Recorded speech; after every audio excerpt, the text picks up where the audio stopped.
Assalamualaikum warahmatullahi wabarakatuh. Kami dari kelompok 6 akan mempresentasikan materi yang berjudul teknik pengutipan. Berikut materi yang akan disampaikan.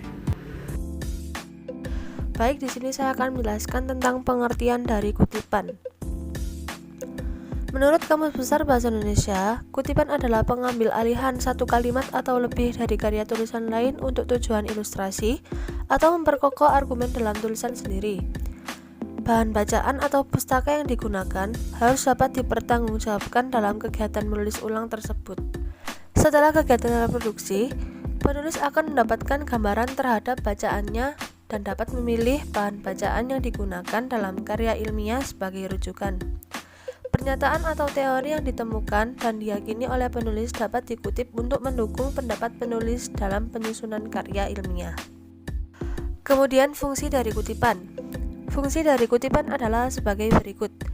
Yang pertama, kegiatan pengutipan dapat menghindari pengutip dari kegiatan plagiarisme. Yang kedua, membantu pembaca yang ingin memahami lebih lanjut tentang ide pengutip. Yang ketiga, sumber pengutipan yang digunakan dapat memberikan nilai terhadap karya ilmiah yang sedang atau telah dibuat. Yang keempat, pengutipan yang tepat akan mengamankan penulis pada ide orang lain yang salah. Dan yang terakhir, menguatkan tulisan pengutip melalui kutipan yang dimuat dalam karya ilmiah. Jenis kutipan. Kutipan langsung. Kutipan langsung adalah mengutip kalimat tanpa mengubah dari sumber aslinya. Jadi di sini yaitu sesuai atau persis dengan aslinya.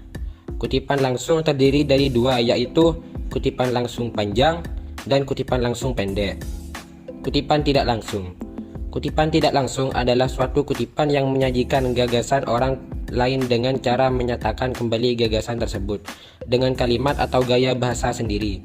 Kalimat yang digunakan penulis berbeda dengan gagasan orang lain yang terdapat dalam sumber aslinya dan memiliki esensi yang sama. Pengutip harus mengikuti alur pikir penulis yang idenya akan dikutip. Dan adapun tata cara penulisan kutipan tidak langsung, penulisan kutipan tidak langsung biasanya dinyatakan langsung menuliskan nama penulis dari sumber aslinya dan tahun terbit sumber tersebut. A. Contoh kutipan langsung. Seperti yang telah dijelaskan sebelumnya, penulisan kutipan langsung ditandai dengan tanda baca petik dan bagian yang tidak dikutip diberi tanda baca elips. Penulisan kutipan langsung dapat dilakukan dengan dua cara, yaitu kutipan singkat dan kutipan panjang. Berikut ini merupakan salah satu contoh penulisan kutipan pendek. 1. Contoh pertama, Inam dalam kurung tahun 1999 .2 halaman 133 menyatakan bahwa petik 2, bagi orang Minangkabau merantau telah lama melembaga dan menjadi bagian dari kehidupan sosial maupun pribadi mereka. Petik 2. Contoh kedua. Petik 2, bagi orang Minangkabau merantau telah lama melembaga dan menjadi bagian dari kehidupan sosial maupun pribadi mereka. Petik 2. Dalam kurung Inam, tahun terbit 1999 .2 halaman 133. A. Contoh kutipan tidak langsung. Contoh pertama, seperti yang dijabarkan oleh Gorskerov 1983 bahwa argumentasi pada dasarnya tulisan dengan tujuan mempengaruhi keyakinan pembaca agar percayakan pendapat penulis bahkan mau melakukan apa yang dikatakan penulis.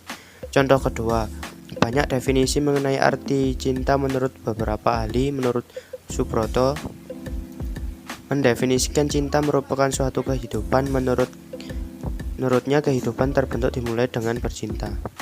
Catatan, pemberian tanda baca petik tersebut digunakan untuk menghindari dari kegiatan plagiarisme. Hal-hal lain yang perlu diperhatikan dalam membuat parafrase adalah menghindari dari kegiatan memindahkan kata atau frasa saja dan mengganti kata-kata dengan sinonimnya tanpa merubah susunan kalimat seperti yang tertulis pada sumber aslinya.